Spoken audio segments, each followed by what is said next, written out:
دوستوں، تاریخ کے اوراق پراسرار خفیہ تنظیموں سے بھرے ہوئے ہیں۔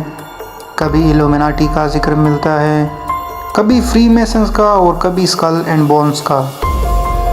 لیکن ایک ایسی جماعت بھی گزری ہے جس کا نام سنتے ہی لوگوں کے دل کانپ جاتے تھے۔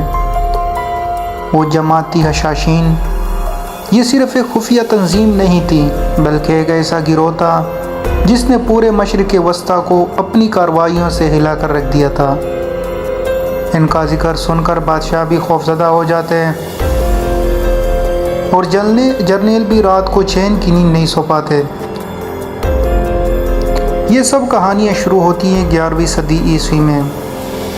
اس وقت ایران اور مشرقی وسطیٰ سیاسی اور مذہبی انتشار کا شکار تھا۔ اسی دور میں ایک شخص ابھرا جس کا نام تھا حسن بن صبا۔ حسن بن صبا ایک ذہین، تعلیم یافتہ اور نہایت سخت گیر انسان تھا۔ اس نے ایران کے ایک پہاڑی قلعہ الموت پر قبضہ کیا اور اسے اپنے خفیہ تحریک کا مرکز بنا دیا۔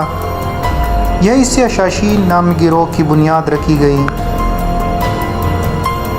ان کے دشمنوں نے انہیں حشاشین کہا، جس کا مطلب تھا حشیش استعمال کرنے والے۔ کہانی یہ سنائی جاتی ہے کہ یہ اپنے جنگجوؤں کو حشیش پلاتے اور پھر ایک جنت نما باغ میں لے جا کر دکھاتے کہ یہی تمہارا انعام ہے اگر تم حکم بجا لا کر شہید ہو گئے۔ اسی طرح یہ جنگجو اندھادھند وفاداری کے ساتھ اپنے مشن پر جان دینے کو تیار ہو جاتے۔ لیکن محققین کہتے ہیں کہ یہ زیادہ تر افواہیں، دشمنوں کی پروپیگنڈا اور کہانیاں تھیں۔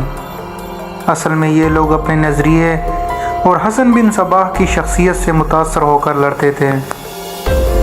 حشاشین کے طریقہ کار نے انہیں تاریخ کا سب سے خطرناک گروہ بنا دیا۔ یہ کبھی بڑی فوجیں لے کر حملہ نہیں کرتے تھے۔ ان کی طاقت ان کی خفیہ کارروائیوں میں تھی۔ یہ لوگ صرف ایک یا چند مخصوص دشمنوں کو نشانہ بناتے جنہیں وہ خطرہ سمجھتے، چاہے وہ کوئی بادشاہ ہو، جرنیل ہو یا وزیر ہو۔ حشاشین اس کے قریب جا کر اچانک حملہ کرتے۔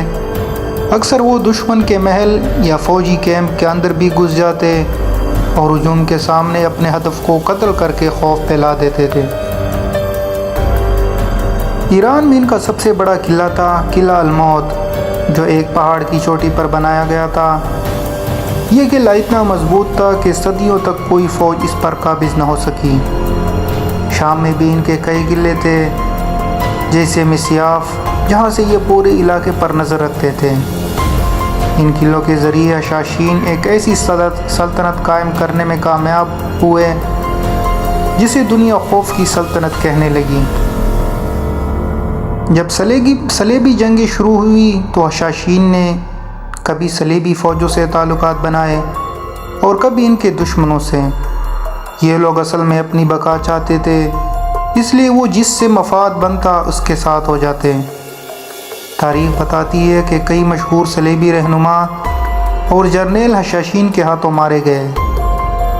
ان کے انداز نے یورپی فوجوں کو بھی خوفزدہ کر دیا۔ لیکن کہتے ہیں کہ کوئی طاقت ہمیشہ نہیں رہتی۔ 13ویں صدی میں جب ہلاکو خان منگول لیڈر نے ایران پر حملہ کیا تو اس نے حشاشین کا سب سے بڑا مرکز قلعہ الموت تباہ کر دیا۔ یہ حشاشین کی طاقت کا خاتمہ تھا۔ اگرچہ شام میں کچھ وقت تک یہ باقی رہے، لیکن جلد ہی وہ ختم کر دیے گئے۔ یوں تاریخ کا یہ پراسرار گروہ معدوم ہو گیا۔ اگرچہ حشاشین ختم ہو گئی، لیکن ان کا نام زندہ رہا۔ مغربی دنیا میں لفظ حشاشین بگڑتے بگڑتے اسیسین بن گیا، جو آج بھی قاتل کے لیے استعمال ہوتا ہے۔ کتابوں، فلموں اور ویڈیو گیمز میں اس جماعت کو ایک پراسرار اور رومانوی رنگ دیا۔ مشہور گیم اسیسین کریڈ انہی کے تصویر سے متاثر ہو کر بنائی گئی۔ تو دوستوں، یہ تھی کہانی حشاشین کی، ایک ایسی خفیہ جماعت جس نے دہشت کو اپنا ہتھیار بنایا اور تاریخ میں انہیں الگ پہچان چھوڑی۔ اب سوال یہ ہے، کیا حشاشین واقعی نشے سے چلتے تھے یا یہ سب دشمنوں کی بنائی ہوئی کہانیاں تھیں؟ کیا وہ دہشت گرد تھے یا اپنے نظریے کے محافظ، فیصلہ آپ کے ہاتھ میں ہے۔ لیکن ایک بات طے ہے، تاریخ ہمیشہ ان کا ذکر پراسرار قاتلوں کے طور پر کرتی رہے گی۔